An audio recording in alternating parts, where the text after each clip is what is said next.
আমার এক ইউটিউব বন্ধু জিজ্ঞাসা করেছেন যে নর্মালি কত বয়স অবধি প্রেগনেন্সি নেওয়া যায়, অর্থাৎ আমার মনে হয় এটা বলতে চেয়েছেন যে কোনো রকম ওষুধের সাহায্য না নিয়ে, কোনো ডাক্তারের কাছে না গিয়ে, কোনো রকম এক্সট্রা কিছু না করে নর্মালি কত বয়স অবধি ট্রাই করলে প্রেগনেন্সি আসতে পারে। আমি doctor Sutapa Sen, gynaecologist and fertility specialist. আজকে এটা নিয়ে কিছু বলি। প্রথম কথা হচ্ছে, নর্মালি প্রেগনেন্সি নেওয়া এটাই তো সাধারণত হয়ে থাকে বেশিরভাগ ক্ষেত্রেই। যারা কাপলরা বিয়ের পর একটা কিছু দিনের পর যখন প্রেগনেন্সি প্ল্যান করেন, প্রথমেই তো কোনো ডাক্তারের কাছে সাধারণত যান না, বা আমরাও বলি না যে যাওয়াটা মাস্ট। তো কত বয়স অবধি এই চেষ্টাটা চলতে পারে? এটা খুব ভালো প্রশ্ন। আমি এটার উত্তর দিই। এটা দুভাবে বলতে পারি। একটা হচ্ছে কাপলদের বয়স অনুযায়ী, আর একটা হচ্ছে কতদিন বিয়ে হয়েছে সেটা অনুযায়ী। তো প্রথম যেটা বলি, কাপলদের বয়স অনুযায়ী। এখানে মহিলার বয়সটা বেশি ইম্পর্টেন্ট। আমরা জানি মহিলাদের রিপ্রোডাক্টিভ এজটা একটু কম দেন ছেলেদের। তো সেই কারণে মহিলাদের ক্ষেত্রে আমরা সবসময় বলি 35 ইয়ার্স এর মধ্যে প্রেগনেন্সি প্ল্যান করে নিতে।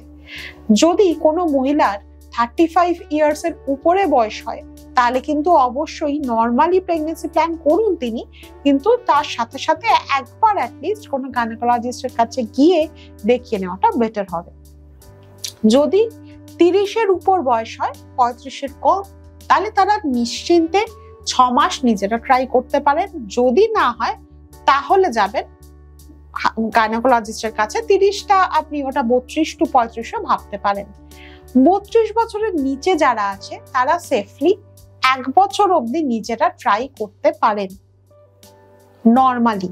এখন নর্মালি বলতে তাদের ক্ষেত্রেই কিন্তু এই নর্মালি প্রেগনেন্সি প্ল্যান করাটা ঠিক যাদের বাকি সবকিছু নর্মাল।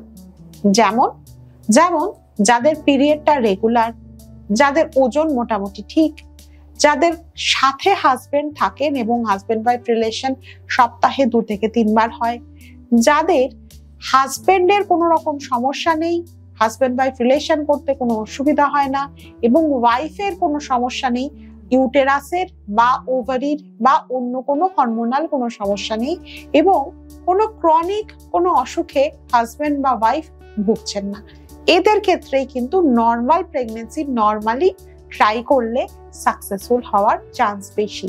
বাকিদের ক্ষেত্রে কিন্তু আমার অ্যাডভাইস, যখনই প্রেগনেন্সি প্ল্যান করতে চাইছেন অবশ্যই একবার দেখিয়ে নিলে ভালো। আর আরেকটা কথা যেটা আমি বলছিলাম যে কতদিন অবধি করা যায়, আবারও বলছি 32 বছরের নিচে যারা, তারা 1 বছর অবধি কারোর কাছে না গিয়ে ট্রাই করতে পারেন যদি সবকিছু নর্মাল থাকে। 32 থেকে 35 বছর যাদের বয়স, তারা 6 মাস ট্রাই করতে পারেন নিজেরা। যদি কোনো রকম অসুবিধা থাকে তাহলে আসবেন ডাক্তারবাবুদের কাছে। যদি 6 মাস পেরিয়ে গিয়ে থাকে 32 থেকে 35 এর মধ্যে, অথবা 1 বছর পেরিয়ে গিয়ে থাকে, যাদের বয়স 32 এর নিচে তাদের জন্য বলছি, তাহলে অবশ্যই ডাক্তারের পরামর্শ নিলে আপনাদের কনসিভ করতে সুবিধা হবে। ভালো থাকবেন। কনসিভ করার প্ল্যান যারা করছেন তাদের জন্য অনেক শুভকামনা। খুব তাড়াতাড়ি আপনাদের কাছে গুড নিউজ পৌঁছাক। আশা করি উত্তর দিতে পারলাম প্রশ্নের। আরো কিছু জিজ্ঞাসা থাকলে অবশ্যই জানাবেন।